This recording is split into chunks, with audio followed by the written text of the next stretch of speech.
আর চালের গুঁড়ো নিয়েছি, সবজি গুঁড়ো নিয়ে পেঁয়াজ আর কাঁচা লঙ্কা ছোটো ছোটো করে কেটে দিয়ে দিয়েছি এর মধ্যে। এর মধ্যে একটু হলুদ দেব,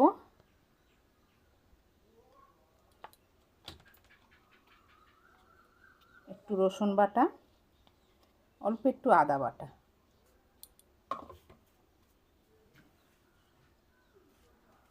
আর একটু লেবুর রস দিয়ে দেব, তাহলে আঁচটানি গন্ধটা আসবে না।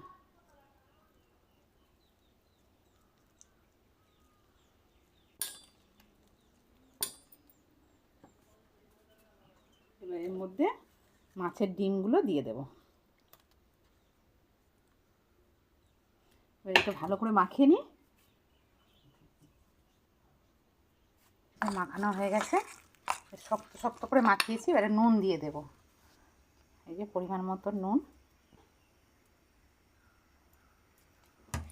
নুনটা দিয়ে আরেকবার মাখিয়ে এবার ভাজবো। তা শুধুও খাওয়া যাবে, আবার এতে তরকারিও করা যাবে। তা আজকে আমরা তরকারি করবো কচু দিয়ে মাছের ডিমে। কেমন হয় জানাবে, কেমন রেসিপিটা।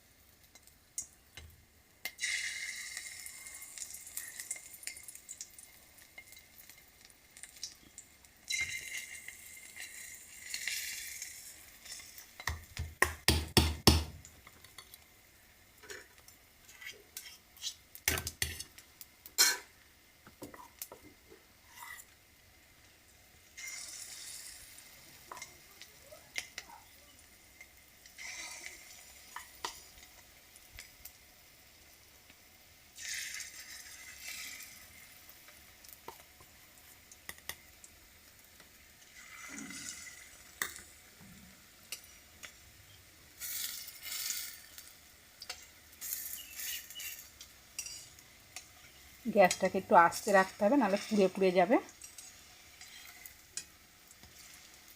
শুধু গরম ভাতেও ভালো লাগে, তরকারি করলে ঝাল করলে আরও ভালো লাগে খেতে। সব কটা ভেজে নিই, যে লাল লাল হয়ে গেছে। এবার বড়াগুলো সব তুলে নেব, মচমচে হয়ে গেছে।